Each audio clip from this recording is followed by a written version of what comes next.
এই খাওনটা কিন্তু বরিশালের মানুষ ছাড়া অন্য কোনো হানের মানুষ চেনে না।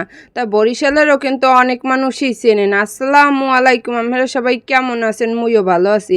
এইগুলোর কিন্তু মোরা সোয়া কই, অনেকে আবার খেসারিটাই লোকায়। বরিশালের মানেরা কিন্তু এইটা যখন পুরো পোক্ত হয় না তখন কিন্তু এইটা হেদ্দ হরিয়ে খায়। চাল ভাজা আর এইটিরে খুঁটে ডাল ভাজা হিসাবে এইবার চাল ভাজা ডাল ভাজা একসাথে খায়। দোনোটাই কিন্তু মজা লাগে। ছোটোকালে কিন্তু এই হেদ্দ হরিয়ে মেলা খাইতাম, এখন কিন্তু তেমন একটা খাওয়া হয় না, কারণ এখন আর এই এই খেসারি ডাল বা সোয়া দেহি না, তাই খামু কোন হাইন দেয়া। হ্যাঁ, এবার কিন্তু এইটা কেমন কি হরতে আছে এই কিন্তু সম্পূর্ণই দেখাইতে আছে। অন্য কোনো জেলার মানুষ এই খান কিনা কমেন্টস করে জানাইয়েন, আর যদি না খান মুই যেরকমের হরি সেই রকমের একবার সেদ্ধ হরিয়ে খাইয়ে দেখেন, মেলা মজা আছে। নুন দিছি কিন্তু বেশি পরিমাণে, কারণ এইটা হেদ্দ হরতে নুন লাগে বেশি, না নুন বা বেশি না হইলে হলে কিন্তু ভালো লাগে না, মানে ওইটা খাইতে যেন একটু নুন নুন লাগে।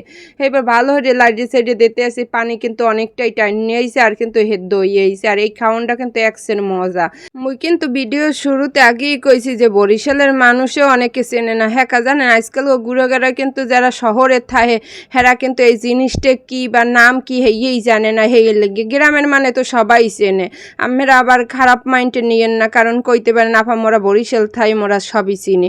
হয় চেনেন, কিন্তু শহরের মানুষও কিন্তু সবাই চেনে না আজকাল ও গুড়াগাড়া বিশেষ করে। আর দেখতেও কিন্তু মেলা সুন্দর হয়েছে ছোয়াগুলো।